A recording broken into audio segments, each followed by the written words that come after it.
कहा जाता है कि सिर्फ आदमखोर लोग ही जिंदा रहने के लिए इंसानों का मीट खाते हैं, लेकिन क्या हो अगर इंसानों का मीट इतना पॉपुलर हो जाए कि आम लोग भी उसे चाव से खाने लगें।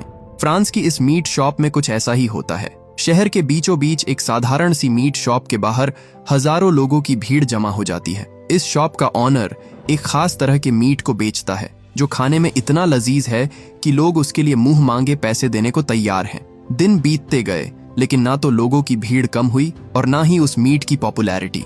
मीट का स्वाद ऐसा था कि जिसने इसे टेस्ट किया वो उसे भूल नहीं सका।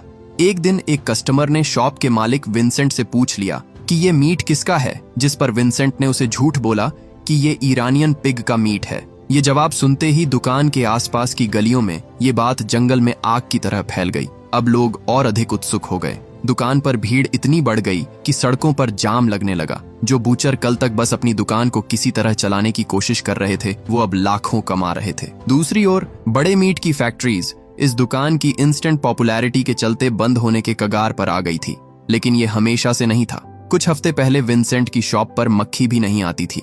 ऊपर से देखने पर विंसेंट और सोफी की लाइफ बहुत अच्छी चल रही थी, लेकिन सच्चाई तो ये थी कि उनकी शॉप पर मुश्किल से ही कोई कस्टमर आता था।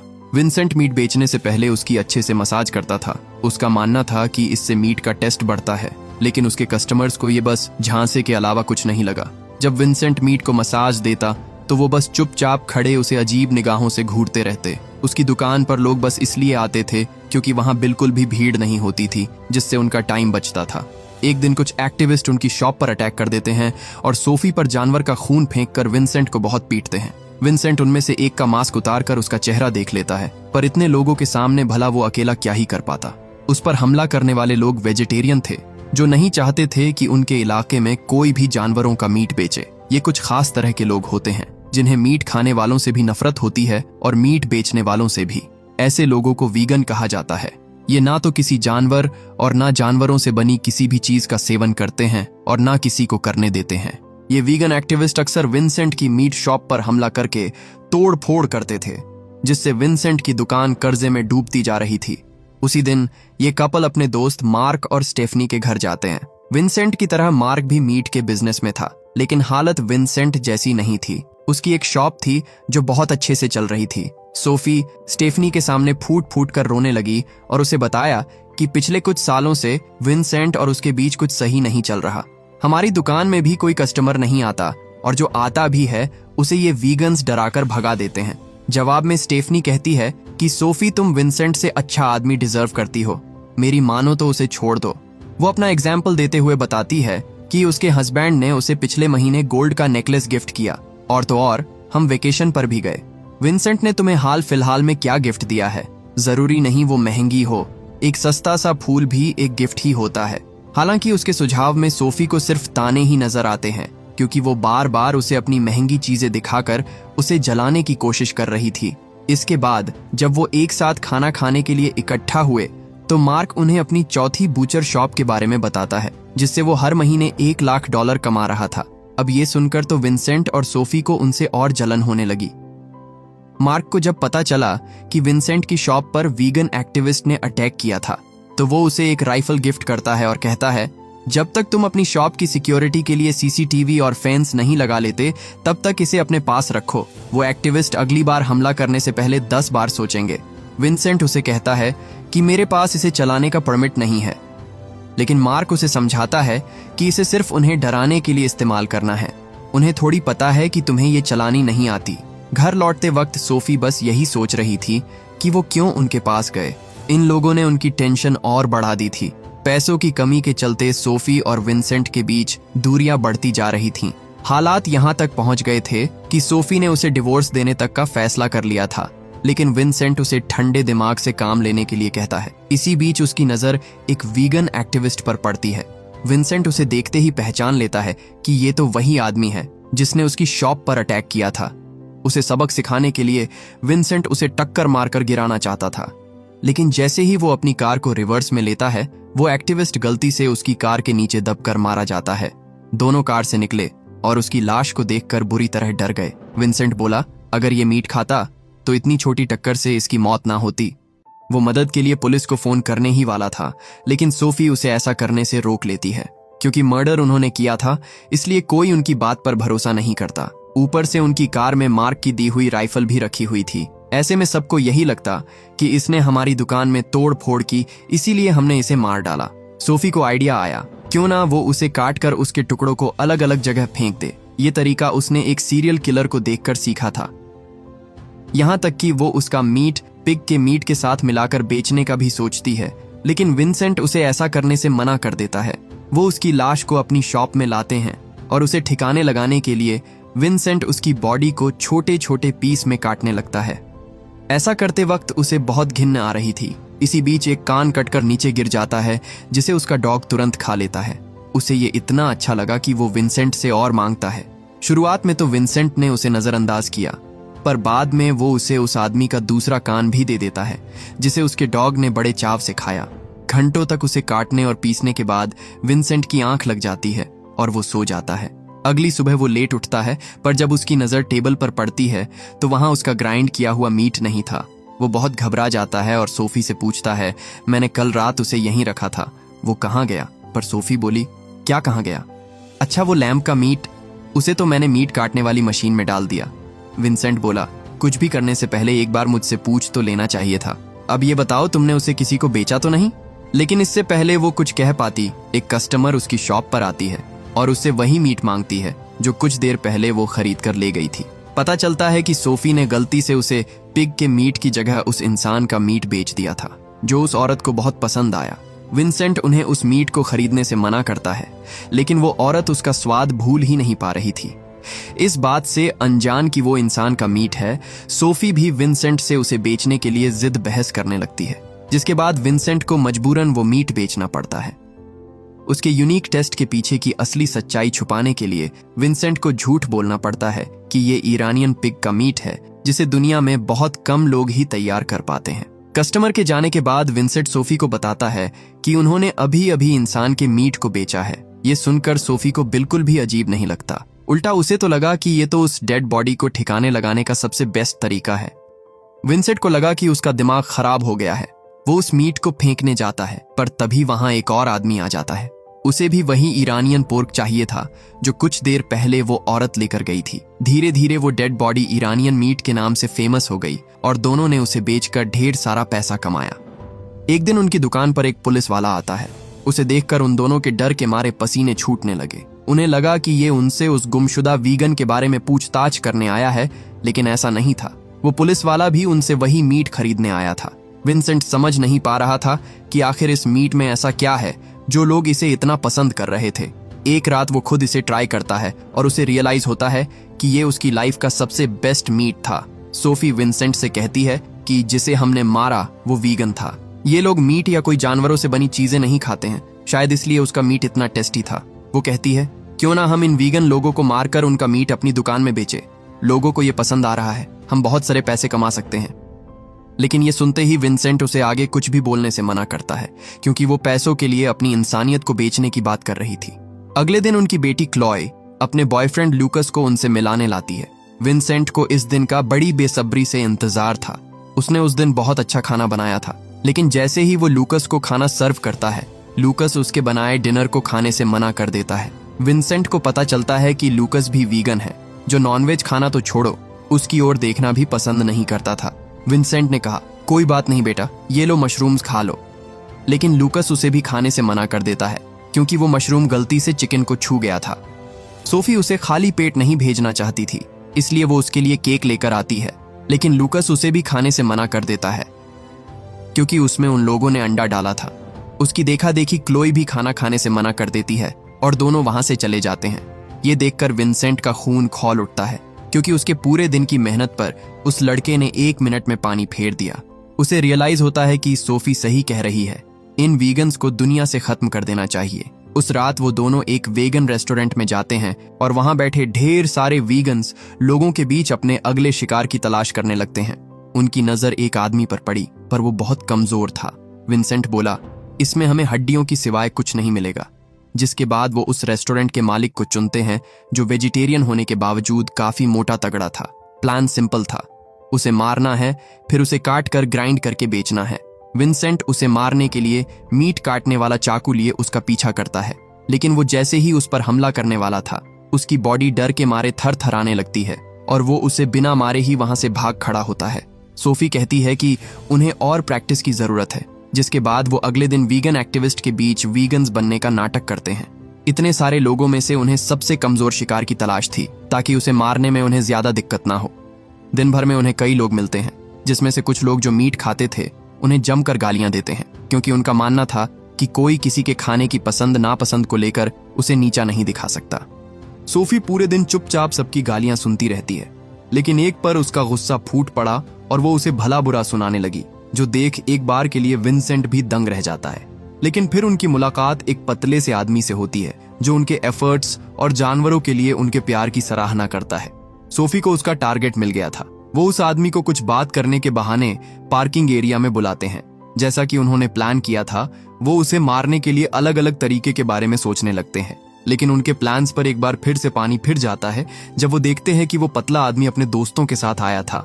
विंसेंट फटाफट अपना चाकू छुपा लेता है और वहां से जाने लगता है, लेकिन वो लोग उन्हें रोकते हैं और कहते हैं कि वो आज एक मीट शॉप पर अटैक करने वाले हैं, तुम भी हमारे साथ चलो। पकड़े जाने के डर से उन दोनों को उनके साथ जाना पड़ता है। जल्द ही उन्हें पता चलता है कि जिस दुकान में ये लोग तोड़ फोड़ करने आए थे वो उसके दोस्त मार्क की शॉप थी। विंसेंट उसके फलते फूलते बिजनेस से वैसे भी अंदर ही अंदर जलता था। ऊपर से मार्क अक्सर जो उसे सबके सामने शर्मिंदा करता रहता था, उसकी वजह से वो और उसका नुकसान करना चाहता था। लेकिन वहां पहुंचकर सोफी अपना मन बदल लेती है, क्योंकि मार्क और स्टेफनी उसके अच्छे दोस्त थे। लेकिन विंसेंट को इसकी कोई परवाह नहीं थी।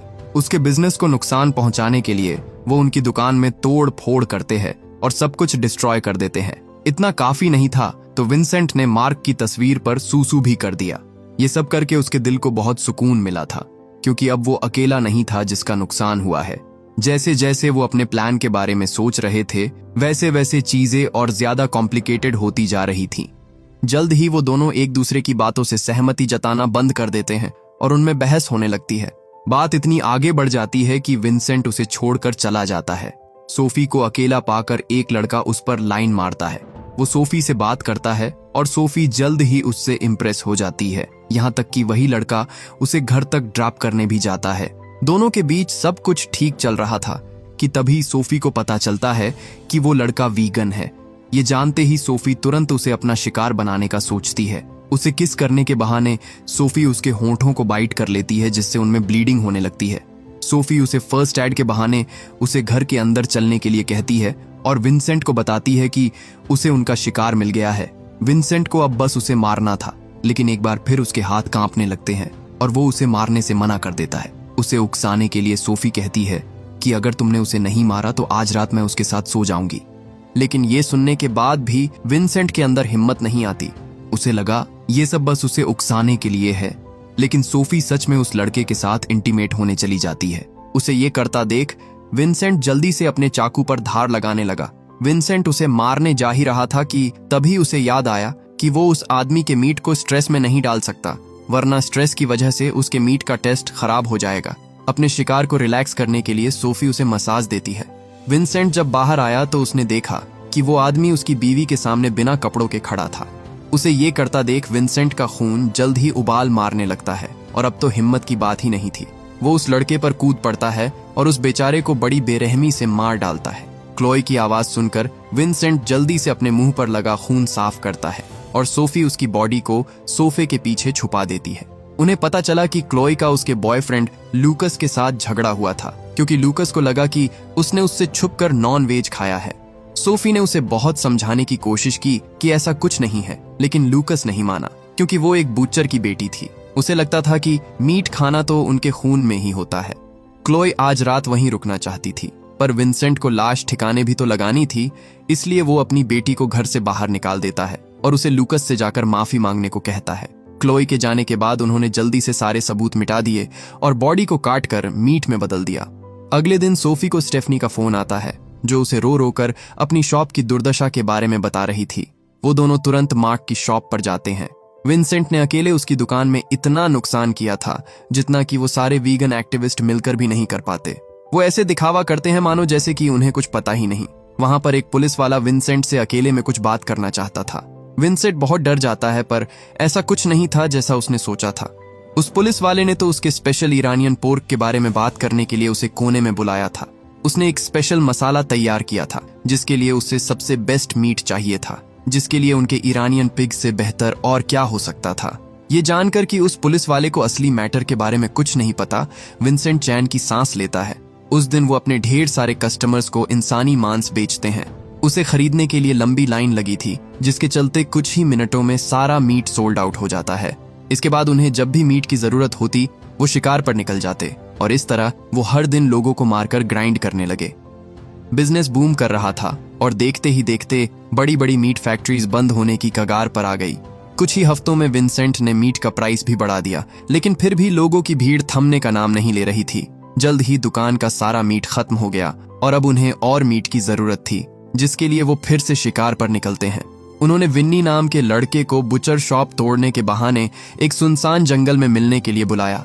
विन्नी भी खुशी खुशी मान जाता है, क्योंकि उसे लगा कि वो मीट बेचने वालों का नुकसान करके मासूम जानवरों का भला कर रहा है। लेकिन जैसे ही वो मास्क उठाने के लिए नीचे झुका, विंसेंट उसे मारने के लिए चाकू निकालता है। देखकर विन्नी डर कर भागने लगता है। दोनों मिलकर उसका पीछा करते हैं, लेकिन वो इतना डरा हुआ था कि भागते भागते उसे हार्ट अटैक आ गया और उसकी मौत हो गई। सब कुछ मानो ठीक हो गया था और दोनों भी अब मार्क और स्टेफनी की तरह एक आलीशान जिंदगी जीना शुरू कर चुके थे। विंसेंट जब दोबारा मार्क से मिला तो इस बार वो उसके सामने मुंह लटकाकर नहीं बैठा रहता, बल्कि उसकी आंखों में आंखें डालकर बात करता है। मार्क ने भी उस मीट की एक बाइट ली और वो भी उसका दीवाना हो गया, लेकिन तभी उसे चबाते दौरान कोई चीज उसके दांत में जा फंसी। स्टेफनी, जो पहले एक नर्स हुआ करती थी, पहचान लेती है कि ये तो एक पेसमेकर है जिसे दिल के मरीजों को लगाया जाता है। विंसेंट को याद आता है कि विन्नी, जो उनसे दूर भागते भागते हार्ट अटैक से मर गया था, वो उसका पेसमेकर निकालना भूल गए थे। स्टेफनी उनसे इस बारे में सवाल जवाब करने लगती है और क्योंकि दोनों दोस्त एक दूसरे के कॉम्पिटिटर थे, इसलिए जल्द ही उनकी बहस हाथापाई में बदल जाती है। गुस्से में पागल विंसेंट मार्क का कान चबा जाता है। उस दिन दोनों की दिखावे की दोस्ती टूट जाती है, लेकिन यही गलती आगे चलकर उसे बहुत भारी पड़ने वाली थी। अगले दिन विंसेंट एक वीगन फेस्टिवल में जाता है। इंसानों का मांस खा खाकर अब वो एक साइकोपैथ बन गया था। वो पूरे दिन बस मीट के बारे में सोचता रहता है। उस दिन उसकी नजर एक बच्चे पर पड़ी और उसने उस बच्चे तक को मारकर खाने के बारे में सोच लिया। हालांकि विंसेंट ने किसी तरह खुद पर काबू किया। उसे खुद से घिन आने लगी। वो फेस्टिवल छोड़कर जाने लगता है कि तभी वो लूकस से जा टकराता है। लूकस बुचर शॉप चलाने वालों को वीगन फेस्टिवल में देखकर थोड़ा हैरान था। विंसेंट बोला, हम थोड़े खुले विचारों वाले बुचर्स हैं। हम सिर्फ घर चलाने के लिए मीट शॉप चलाते हैं, ना कि अपने फायदे और महंगे शौक पूरे करने के लिए। पर तभी लूकस वीगन लोगों के मर्डर की बात छेड़ देता है। शहर में वीगन्स की मौतें इतनी कॉमन हो गई थीं कि लूकस को लगने लगा कि इन मौतों के पीछे बुचर्स का हाथ है। ये सुनकर विंसेंट की लूकस से बहसबाजी हो जाती है और वो कहने लगता है, तुम्हें क्यों लगता है कि सारे गलत काम हम बुचर्स ही करते हैं? एक आदमी वहां बैठा उनकी बातें सुन रहा था और ये वही आदमी था जिसके साथ मिलकर विंसेंट ने मार्क की दुकान तोड़ी थी। उसे बहुत गुस्सा आता है जब उसे पता चलता है कि विंसेंट ने वीगन होने का नाटक किया। ठीक उसी रात जब विंसेंट मीट ग्राइंड कर रहा था, तभी उसके दरवाजे पर कोई दस्तक देता है। विंसेंट देखता है कि ये तो पुलिस वाला है। वो डर के मारे उसे अंदर नहीं आने देता है और उसका ध्यान भटकाने की कोशिश करता है, पर तभी उसकी नजर अपने डॉग पर पड़ती है, जो अपने मुंह में इंसानी हाथ लिए दरवाजे की ओर आ रहा था। विंसेंट उसे दूर भगा देता है और उस रात वो पकड़े जाने से बाल बाल बचता है। विंसेंट सोफी को बताता है कि शहर के सारे बूचर्स पुलिस की सस्पेक्ट लिस्ट में हैं, लेकिन सोफी को पकड़े जाने का कोई डर नहीं था, क्योंकि उन्होंने सब कुछ काट कर बेच दिया था। अब जब कोई एविडेंस ही नहीं था तो पुलिस इन्वेस्टिगेट क्या करती? वो दोनों बात कर ही रहे थे कि तभी वहां लूकस आ जाता है, जो उस फेस्टिवल में अपने बुरे बिहेवियर के लिए बहुत शर्मिंदा था। वो कहता है कि उस वक्त मैं अपने वीगन दोस्तों के गायब होने को लेकर बहुत स्ट्रेस में था। इसमें आप लोगों की कोई गलती नहीं। आप तो उन लोगों में से है जो अपना घर चलाने के लिए पूरी ईमानदारी और लगन से काम करते हैं, जिनका मकसद किसी को नुकसान पहुंचाना नहीं है। सोफी उसके पास गई और उसे शांत करने की कोशिश करने लगी। सोफी, जिसे अब किसी का डर नहीं था, वो विंसेंट को लूकस को उनका अगला शिकार बनाने को कहती है। उसने जल्दी से विंसेंट को किचन में जाकर चाकू लाने को कहा, पर विंसेंट को रियलाइज होता है कि सोफी उससे बड़ी साइकोपैथ है, जिसके बाद वो लूकस को उसी वक्त वहां से जाने को कहता है। सोफी बोली, तुम्हारा दिमाग तो ठीक है। पहली बार कोई शिकार खुद चलकर हमारे इतने पास आया और तुमने उसे जाने दिया। लेकिन विंसेंट अब और ये सब नहीं करना चाहता था। अगले दिन उसने सोफी से बिना पूछे दुकान में आए कस्टमर्स को बताया कि उन्होंने ईरानियन पोर्क बेचना बंद कर दिया है। ये सुनकर उसके कुछ कस्टमर बहुत गुस्सा हो गए, क्योंकि वो घंटों से लाइन में खड़े अपनी बारी का इंतजार कर रहे थे। जल्द ही पूरी दुकान खाली हो गई और ये देखकर सोफी विंसेंट पर चिल्लाने लगी कि उसने ऐसा क्यों कहा। विंसेंट ने उस समय बात करना सही नहीं समझा और उसे बिना कुछ बताए शॉप छोड़कर चला गया, जिससे सोफी का दिल टूट जाता है। उसके जाने के बाद वो वीगन एक्टिविस्ट उनकी शॉप में आते हैं। उन्हें विंसेंट के धोखे का बदला लेना था, इसलिए वो सोफी को पकड़ लेते हैं और उसे बहुत मारते हैं। ये एक्टिविस्ट के भेष में सचमुच गुंडे थे। विंसेंट जब वापस लौटता है तो वहां उसे उन लोगों की वैन दिखाई देती है। वो तुरंत शॉप के अंदर जाता है और पाता है कि वो गुंडे उसकी वाइफ को मारने वाले हैं। वो अटैक करने में बिल्कुल भी टाइम वेस्ट नहीं करता और वो उनमें से 2 को तुरंत ही मार डालता है। लेकिन एक आदमी विंसेंट को मीट के हुक में लटका देता है। वो उसे मारने ही वाला था कि तभी एंड मौके पर सोफी एक दूसरा नुकीला हुक उसकी आंख में फंसाकर उसे मार डालती है। हालांकि ये इस कहानी की हैप्पी एंडिंग नहीं थी। मूवी के लास्ट में हमें दिखाया जाता है कि मार्क और स्टेफनी के चलते सोफी और विंसेंट जल्द ही पकड़े गए। उन दोनों ने ही सबसे पहले उनके अजीब बिहेवियर के बारे में पुलिस को रिपोर्ट किया था, जो आगे चलकर उनके खिलाफ एक बहुत बड़ा एविडेंस साबित हुआ। एक रिपोर्टर उनसे पूछता है कि आपको कब पता चला कि कुछ गड़बड़ है, जिस पर मार्क उन्हें बताता है कि एक दिन उसके दिए हुए मीट में उसे एक पेसमेकर मिला और तभी से मुझे उस पर शक होने लगा था। मैंने अपने दोस्तों से ईरानियन पिग के बारे में बहुत छानबीन की, लेकिन मुझे ऐसे किसी पिग के बारे में कुछ पता नहीं चला, जिसके बाद हमने तुरंत पुलिस को इसकी जानकारी दे दी। विंसेंट और सोफी ने पिछले 3 महीनों में पूरे 30 मर्डर्स किए थे, जिसके चलते उन्हें फांसी की सजा मिली। हालांकि जब जज ने उनसे पूछा कि क्या उन्हें अपने किए का पछतावा है, तो उस पर उन दोनों ने जवाब दिया, हाँ, उन्हें बस एक बात का पछतावा है। उन्हें पछतावा है कि उन्होंने विन्नी की बॉडी से वो पेसमेकर नहीं निकाला। उन्हें वो निकाल लेना चाहिए था। और इसी के साथ ये मूवी यही खत्म हो जाती है।